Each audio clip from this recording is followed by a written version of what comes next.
We are recording. We are recording. Here's a cool thing about StreamYard. See that?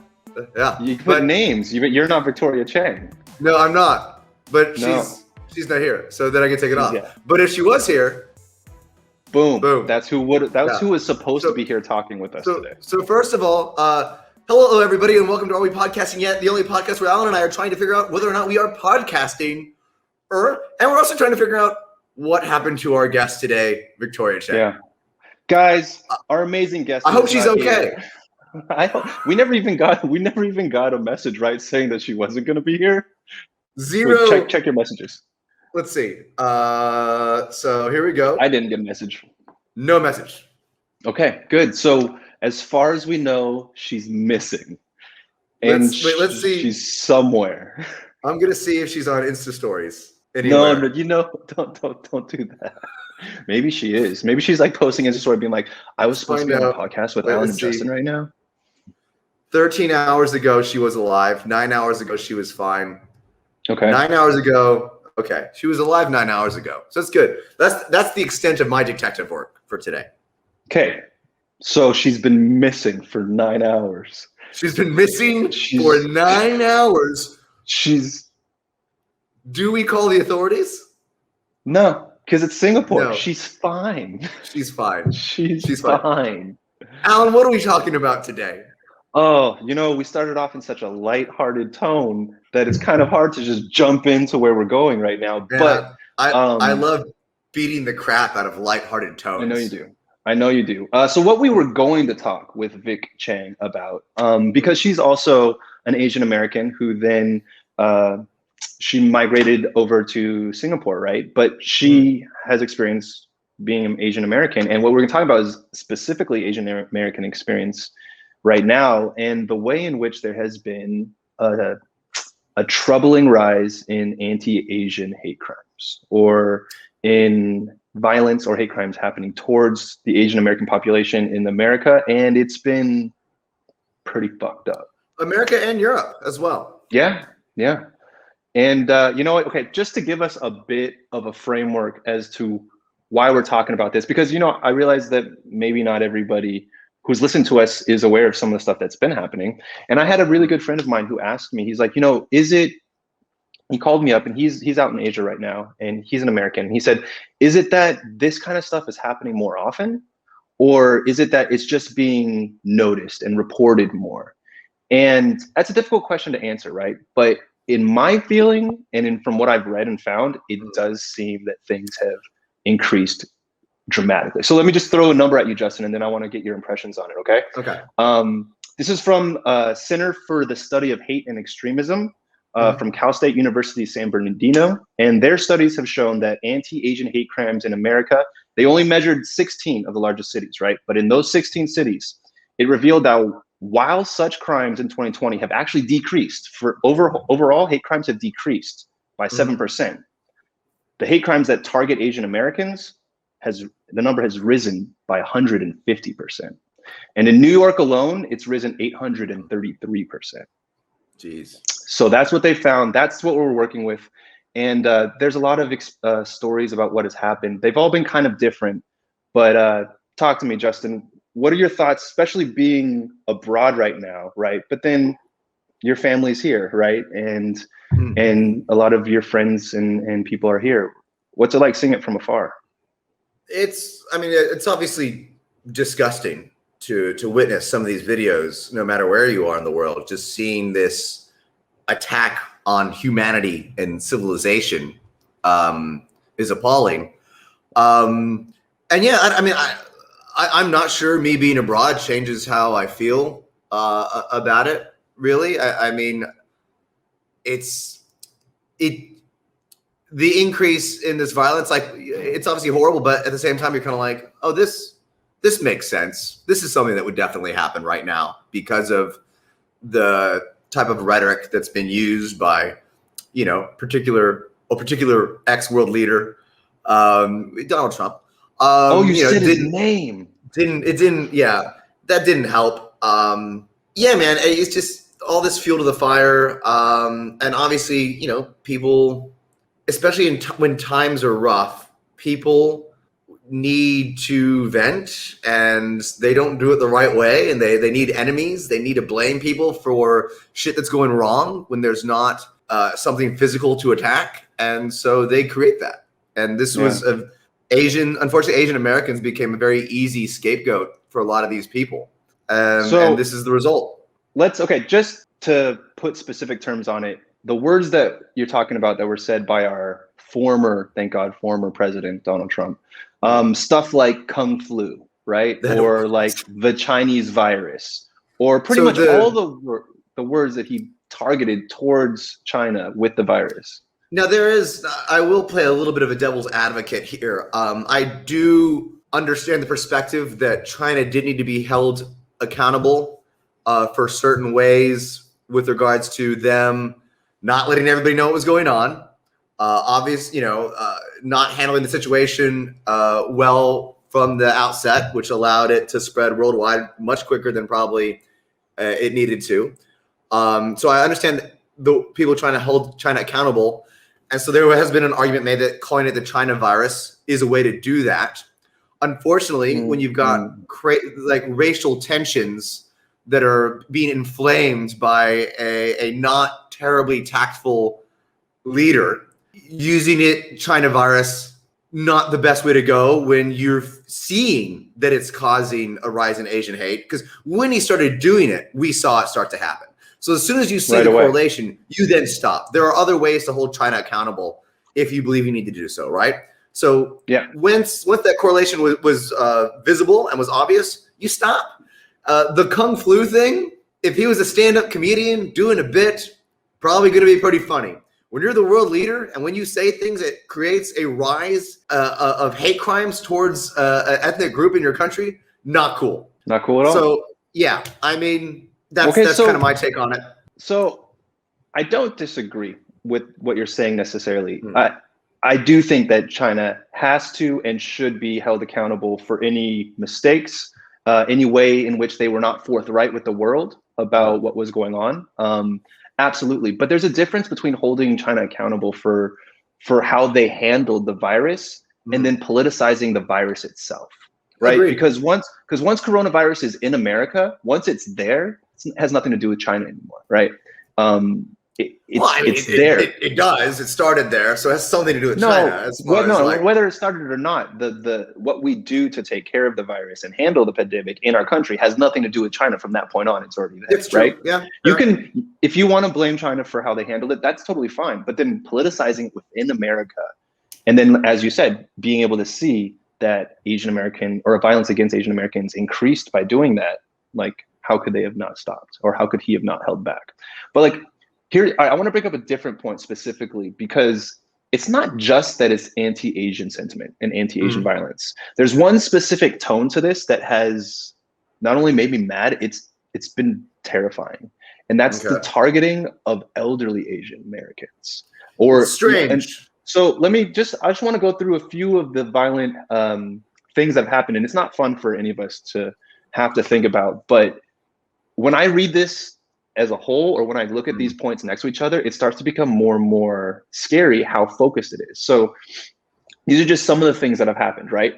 An 84-year-old Thai immigrant in San Francisco died last month from being violently shoved to the ground. Saw that video. It was that was ridiculous. Terrible. In Oakland, California, a 91-year-old senior was shoved to the pavement as well. An 89-year-old Chinese woman was slapped and set on fire in Brooklyn. A stranger on the New York subway slashed a 61-year-old Filipino-American passenger with a box cutter. And it goes on and on. An 18-year-old beat an elderly grandmother with her own cane before stealing her keys and leaving her to die. She did not die, but he just left her there bleeding on the floor. An 83-year-old Filipino man in Philadelphia was found beaten and bound in his own home on New Year's. It continues. And this is just a small portion of it. Justin, why are they targeting the elderly of our community? It seems like the most gutless and just it is because it's a way for them to target people that can't really fight back because they're too old to do so. As disgusting as that sounds, I mean, I can't think of any other reason. I mean, has it been more elderly than it has been younger people, or are we just hearing more about the elderly because they're obviously going to be the most injured because they can't defend themselves. Whereas when it happens to younger people, they can defend themselves. It's tough to say. I think you're totally right. They're easy targets, right? And they seem like the least able to defend themselves. And it's sad that it's been a shoving. It's like a trend. The fact that it became a trend of shoving elderly onto the ground in itself is terrible. But here's the thing: is we don't even know about all of the accounts, right? Yeah. Like anti-Asian hate crimes are some of the most difficult to define and report and to be labeled as hate crimes, because things can happen where there's not a specific obvious motive or an obvious reason that connects to their Asian heritage. People can do things on the street to people of Asian American descent, and if they don't say something like "Kung Flu" or "Go back to your country" or something like that, it's not considered a hate crime. It's just a violent crime. And so that's a weird thing also, because in a moment in America right now where there's so much racial unrest, and the Black Lives Movement is stronger than ever, and working to end these absolutely terrible police killings of young Black individuals, right? Within that world context, like, this stuff is also happening to the Asian American community, but it's not being talked about in the same way. And I don't know why. I don't know. To be fair, it's starting to be talked about. Level. It is. It's definitely starting to be talked about. Well, I mean, you don't have as many Asians in the U.S. as you do Black people. That's one reason. Anytime you've got a certain population that's the more of a minority, it's going to get talked about less because there's less people to do so, and they also have less influence because there's less of them. That's just math. Yeah. And, you know, I'm not here, neither of us are here saying that there has been the same amount of violence. We're not comparing numbers of violence towards the Black community in America and violence towards the Asian American community. But the rise and the uptick in occurrences is the scary part, and it's noticeable. And yeah, I don't know, man. I think this idea of being the model minority has been like rolling around in my head, right? The idea that the Asian American community that they are seen to have gained more success or more privilege within a community than other people of color in the United States. And I'm not saying this is true, right? But in a certain way, there's this image of the Asian American community just being like quiet, docile, assimilated into American culture, and then doing either financially well with business or whatever in a way that people maybe aren't as vigilant or watchful towards racism towards Asians. I don't know. What do you think? I mean, I'm not sure. Yeah, I mean, obviously you can relate towards the racism, but I mean, like, the Asian American community culturally is different than other communities, right? There's, you know, even when it's first, second, third generation, there's a different set of values there. Usually, kids are raised a different way with Asian parents, and so they are different. And school is you know, one of those things that Asian kids are definitely pushed to excel in, or else. So I mean, there are these stereotypes, but I mean, most stereotypes don't come from nowhere. So I mean, there is that part there, and I mean, obviously, I think was it Daniel Wu that mentioned I think a percentage of Asians in New York that actually were impoverished, and I can't remember what his exact figure was, but it was quite high. I think it was one of the I can't remember exactly what he said, but it was one of the most impoverished people I think in New York was like Asian American community. So obviously it doesn't, the stereotype doesn't fit the bill every time, obviously. But I mean, when I went to school, the Asians, they're all really smart for the most part. Because they did really well in school. Because they were screamed at if they didn't. Is they were verbally and possibly physically abused at home if they weren't able to keep up. And then I was talking to just to funny stereotype moments, not to make light of what we're talking about, but just a quick little anecdote. I was talking to our actress friend Selena Lowe yesterday, and she was like, "I'm looking for a violin. I need a violin for this casting, and she was like, they think just because I'm freaking Asian that I obviously have a violin lying around. And I'm like, literally, as she says that, my roommate, who's ethnically Chinese from Malaysia, was playing the violin. He was in his room playing the violin. It's a beautiful instrument. It is lovely, and Asian Americans love it. Okay, one of the things that I find an interesting facet of this conversation is the fact that hate is this anti-Asian rhetoric, this hate and this violence often is directed towards an Asian American community, but an Asian American community is so diverse within its own community, right? People may be mad at China, for example, for how they handle their virus, and they may blame all of this pandemic on them, right? And therefore target people who they think are Chinese. But in the end, they're attacking Japanese people, they're attacking Korean people, they're attacking Thai people, attacking Vietnamese people, and they don't know the difference. They don't. Do they even care about the difference? They're also like, attacking it's almost like Americans. Yeah. Oh yeah. No, I mean, I'm talking about ethnically, but the fact that they're nationally American and they're attacking their own kind is upsetting on a whole nother level. Yeah, there's that level to it. Then there's just the fact that you're attacking anybody because of their race, because of this, is stupid. And then also, you don't even know the races that you're attacking. Like, it's just this soup of stupidity and ignorance. I mean,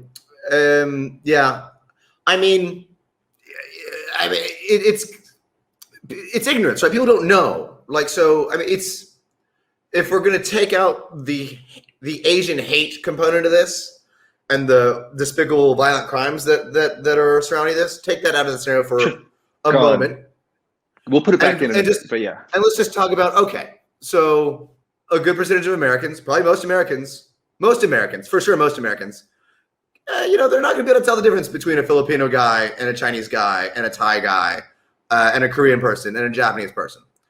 That's just a thing, and I don't think we can expect your average American to be able to do that, because isn't that it's not their world, man. Your average American, they don't have a Korean friend, a Japanese friend, a Chinese friend, and a Filipino friend. It's not a thing.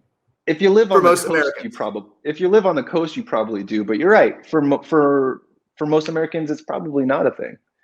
But I mean, not even on the coast, man. I mean, LA isn't all just like liberal internationals and people hanging out. There's a lot of conservatives that live in the Los Angeles metropolitan area. There's a lot of people that stick to kind of their own groups. So it's not just a coastal thing. Now that I think about it, and we're talking about it, maybe it's not something that we need most of American to be able to acknowledge and differentiate between, for them to at least be able to respect acknowledge that there is a difference between these countries. Acknowledge it, and if you can't tell the difference, that's okay, right? But it's all about educating. For example, as someone who is from South America, or someone who's from Mexico, right? Or someone who's from, let's say, I don't know where.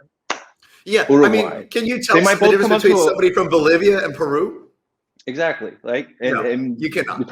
And that's maybe not necessary for them to at least respect the person who is from Bolivia or Peru and ask them, "Are you from Bolivia or Peru?" But even that seems like a lot to ask. I think right now I just like to ask them to stop punching us in the face, and pushing our grandparents to the ground, like. Yeah. Another thing that kind of happened that was going along with all this, when I guess the Asian American and Asian community in general was rising up to talk about this. One thing I saw that I wasn't sure about, and please feel free to give me your input. Sure. People started getting pretty angry about getting our names right. That whole thing. Like getting Asian names right. And I was kind of like, whoa. I mean, again, and this kind of goes back to what I was saying before. Like, I'm part Asian, have lived in Asia since 2006. It's a long time, Justin. Right? And guess what? Yeah, it's a long time. And guess what? Horrible at Asian names. Horrible. You know this. We host Asia's Got Talent. And what am I really bad at? Pronouncing Asian names. Asian names. All of them. Yeah. So when I see they're meaning well, like learn our names, know our culture. I'm like, hey, like I can't even pronounce these names properly. And I've lived in Asia for this long, and I'm part Asian. And like let's, I get everybody's angry. I get everybody wants respect, but let's not like be ridiculous. So what are your thoughts? I'm familiar with what you're talking about. I don't know the specifics of who you heard talking about this, but several I'll say that it depends. Just like you said, we can't expect the average American to differentiate between a Chinese person and a Japanese person just by looking at them. I don't think we can expect the average American to pronounce any Thai name, probably. Most Vietnamese names. Most of them can't pronounce Spanish names properly. Yeah, exactly. And you want them to get Asian names, right? So let's baby steps. but here's my caveat, and tell me if you agree with this. So average American, no, I don't expect them to be able to pronounce a Thai name or a Vietnamese name off the cuff, right? But if you're a news anchor and you're reporting on a hate crime that happened, and you can't pronounce the victim's name correctly, is it different? Because my thing would be like, within the media set and as a professional, I think specifically because maybe the victim was severely injured, or either way, the victim has a right to have their name to be pronounced as best as that damn anchor or news person can do it. I think not enough effort goes into it. Agreed. When it's happening, I mean, news anchors are often very busy, I would imagine. And so maybe there's not enough time on occasion for somebody to help them with the name. And also it's going to require more effort. Like there may not be a Thai person in the office that knows how to say the name. So somebody's got to make some calls and figure that out. And people are busy in work, and sometimes it just doesn't happen. But if you know there's going to be a name that you're going to have to say over and over again because it's attached to a certain story, or because there's a victim involved, so more effort needs to be made to get those names right. At least make it seem like you're putting forth effort and not just randomly throwing stuff out there. That I get, And again, though, we're talking ideally, right? We're talking ideally, because we need to point out that a lot of Republican lawmakers can't even pronounce our vice president's name correctly. So, I mean, they probably do that on purpose, but again, sometimes they're doing it on purpose. I don't think initially they were doing it on purpose so much, and then because the left made it a really big deal, then they started doing it on purpose to poke at them. Yeah, that's a whole other podcast. A whole other podcast. I think the next direction I wanted to go with this conversation is in the same way, but I wanted to talk one specific instance, because I think that this story is not only horrifying, but also difficult to necessarily say that it was an anti-Asian hate crime. I'm talking about the shootings at massage parlors in the Atlanta region. Yeah. You know what I'm talking about? Oh, yeah, of course. I know you know. And I think what troubles me the most, and the part of it that I wanted to specifically focus on and talk to you about, was what the sheriff's office said about his intentions, right? And so, we could go on forever about this, but let me just give a quote to our listeners real quick. For anyone who is not aware, let me give a quick rundown. Basically, 8 people, including 6 women of Asian descent, were killed in shootings at massage parlors in the Atlanta region. This was on March 16th. And it was a young 21-year-old white man named Robert Aaron Long. And there was a lot. First of all, immediately there was an outrage from the Asian American community about this. And they believed that this had to do with anti-Asian hate crimes, right? But the Cherokee County Sheriff's Office came out with a statement immediately after it happened that raised a lot of eyebrows. And so this is what it said. It comes from Captain Jay Baker. And he said, quote, "I spoke with investigators. They interviewed him this morning, and they got that impression, yes, he understood the gravity of it. And he was pretty much fed up and had been kind of at the end of his rope. And yesterday was a really bad day for him. And, this is, I paraphrase. He didn't say, he said, Yesterday was a really bad day for him, and this is what he did, end quote. I shouldn't paraphrase a quote. Wow. Yeah, no, that's. I mean, there's a lot. There's a lot to unpack there. Obviously, this guy really fucked that up. Right now, I mean, I don't know whether that comes from him. Yeah. No, I was going to add one more thing that wasn't in the quotation, which was that he said that he suffered from being a sex addict, and that this was a way for him to, I don't want to put words, so this is my own wording, but to eliminate the temptation, I guess. So like these massage parlors represented his own sexual temptations, and that this was his way of combating that. Okay, go. Yeah, apparently even more to unpack. Apparently he grew up super religious, and oh really? Yeah, apparently he grew up quite religious. I believe that was part of it, and he thought he had a sex addiction. I don't know the details of it, but apparently he, at least himself, thought he did. And this was his way to, I guess, get rid of it, like, and not hate himself, or like this is the only way to get rid of the temptation. I don't really know the story behind the massage parlors, if he had been there to any of them before. I don't know. I don't think he had, right? I think he just found massage parlors. I have no idea. To apparently to kill Asian women, because I guess watching a lot of Asian porn, I guess this is his thing. So I mean, that was going to be my question. So first, let's take race completely out of it. When we're just talking about the sheriff's comments, right? The way that he it almost feels like he's making an excuse up for this mass murderer. Like he says he was pretty much fed up, kind of at the end of his rope, and yesterday was a really bad day for him. It sounds like he's justifying this. It sounds that way, and I don't know this person. I haven't done a lot of research on who this person is as a human being. Sometimes people misspeak. Maybe this guy's not good in front of the spotlight, and he's just like saying shit. He's just like, he's going over everything in his head. Maybe he's probably never seen anything quite like this before. And he's just like, yeah, I was talking to the guy, and like, this is what he said, and like, oh, blah, and like, you know, that could be the case. Or maybe because he's a white guy that maybe doesn't have a lot of experience with the Asian community or even communities of color, maybe he feels disassociated from it. And because he feels disassociated from these communities, maybe the fact that they're Asian is just, it's hard for him to connect with the pain, and therefore you're going to get a response out of him that seems to be less empathetic.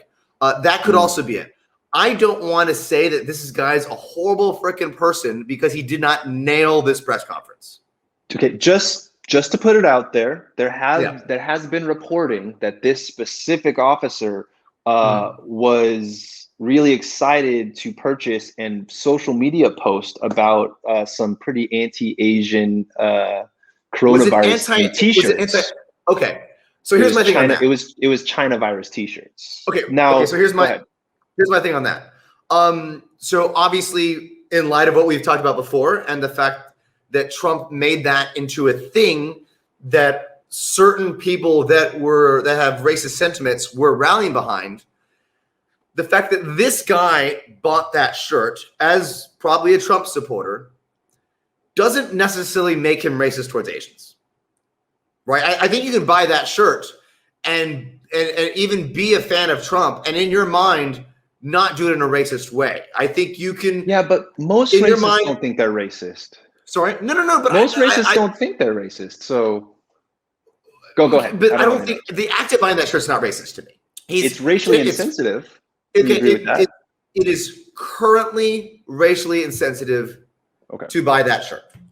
But he, coming from his background and in his world, he doesn't know that. It's not to him and his friends.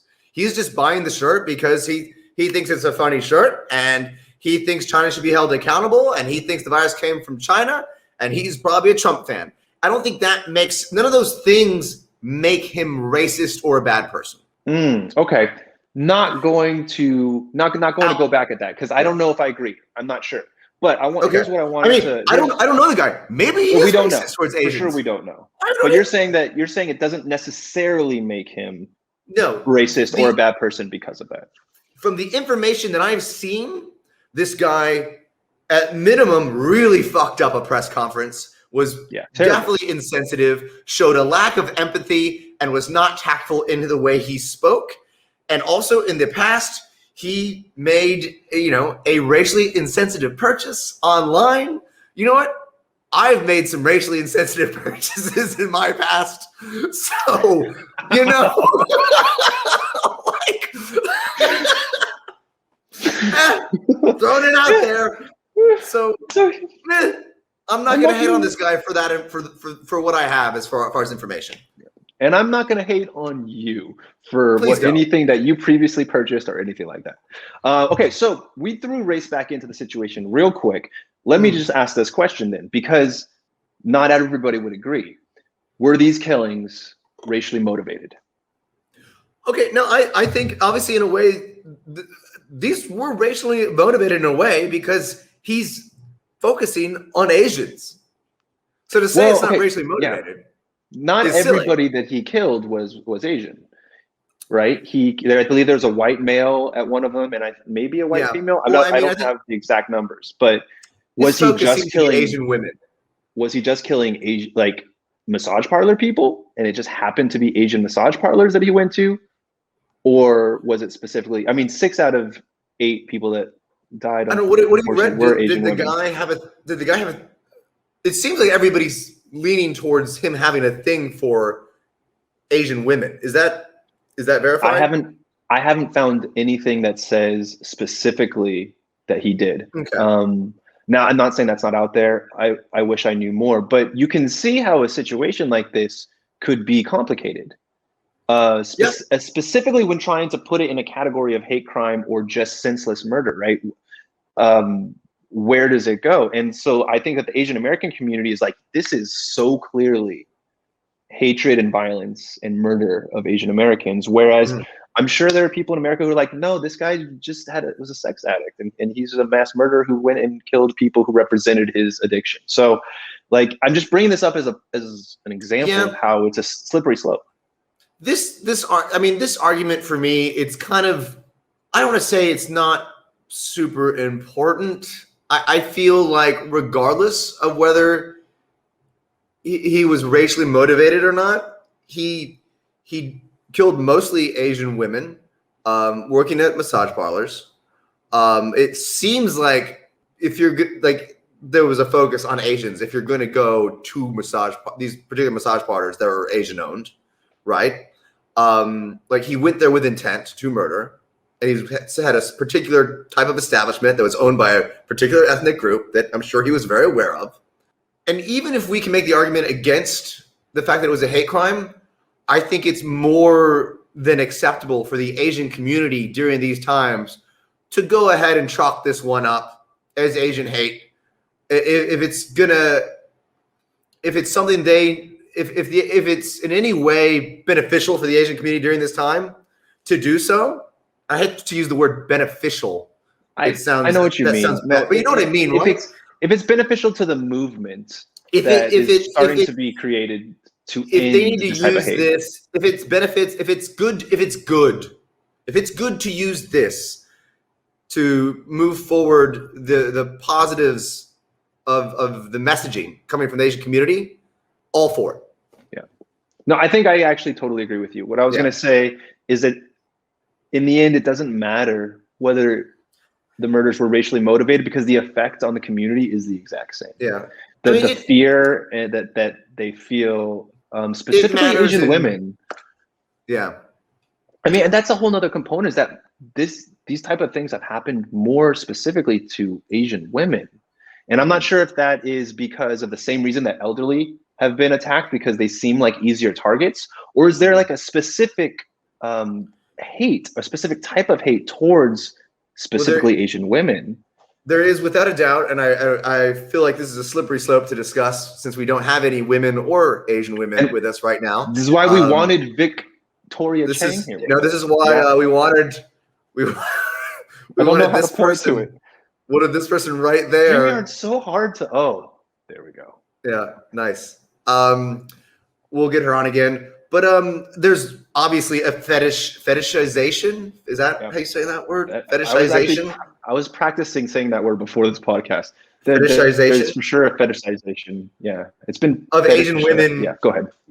With Americans and Europeans, for sure, in particularly from white men. That is a thing. Yellow fever is a thing. There are so many white men that come out here to Asia, and they are all about Asian women. Now, Yeah. whether or not that's a healthy thing or not, obviously it can get to the point where it's not. Because when it can become obviously, because the fetishization can be dangerous because you're dehumanizing the person, right? Or whatever it is. You're also attributing a bunch of stereotypes that have been created through this fetishization process, right? Stereotypes like an Asian woman is docile, or an Asian woman is more subservient, or more caretaking, or I mean, the list goes on and on about these different stereotypes that have come to be a part of this kind of this fetish that has been created around Asian women. So yeah, again, I really wish that we had Victoria here to talk about this, because I agree. It may be not the best topic for us to offer our wildly masculine viewpoints on, but it's a part of this conversation. It's Speaking of Victoria. Oh, what did she say? Hi. Shit, hi, Vic. I completely forgot this was today. Bullshit, because we talked about this yesterday. I'm so sorry. This face emoji. But she does this one really well. She does that face emoji really well. So sorry about that. Can we reschedule same time tomorrow or Sunday anytime? So I am planning to be filthy sick from my second shot of vaccine tomorrow. You think it's gonna be that bad? I don't know. My first shot was really painful, to be honest, and the second shot supposedly what we should do this right after your shot. No, man. Like I said, I think I just said I am planning to be filthy sick and not talk to anyone for a couple days. But Sunday, Sunday would be what? No, I can't do that, because that would be still within that time period that I'm giving myself to be sick. You may not be sick at all, though. It's Saturday my time, so no. I'm just telling you no. Maybe sometime next week. Also, we're scheduling on our podcast. It's fine. What were we talking about? Anyway, so ladies and gentlemen, we'll get Victoria Cheng on here when her memory is better. Our next episode, and honestly, I want to continue some of the same conversations that we're having now. To get a more intelligent, insightful, mature, and responsible viewpoint on all this. So we were talking about the fetishization of you keep saying it right, so don't worry about it. Yeah. Okay. And basically. Which I do want to talk about this when we do get Victoria on next week sometime. But so yeah, I mean, I have more to say about this, but I kind of want to wait for Victoria. So I think that we should just go ahead and say this is chapter 1. This is the first episode on anti-Asian hate crimes, which I can't even believe is a thing that we have to talk about. But it's ridiculous. In some ways, it's even cathartic just talking to you about it, because I have my family that I talk to about, but other than that, I'm still in lockdown mode. So being able to connect with other people about it and just share some of the frustrations, it's helpful, because shit's crazy, man. Crazy times we live in. What else do we want to talk about? Anything? We good? 40 minutes is pretty good for just you and me. Yeah, longer than half an hour. Also, I think what we talked about, I thought what we talked about was pretty good. We can wrap this up. Yeah. Well, any final words? Other than stop Asian hate hashtag?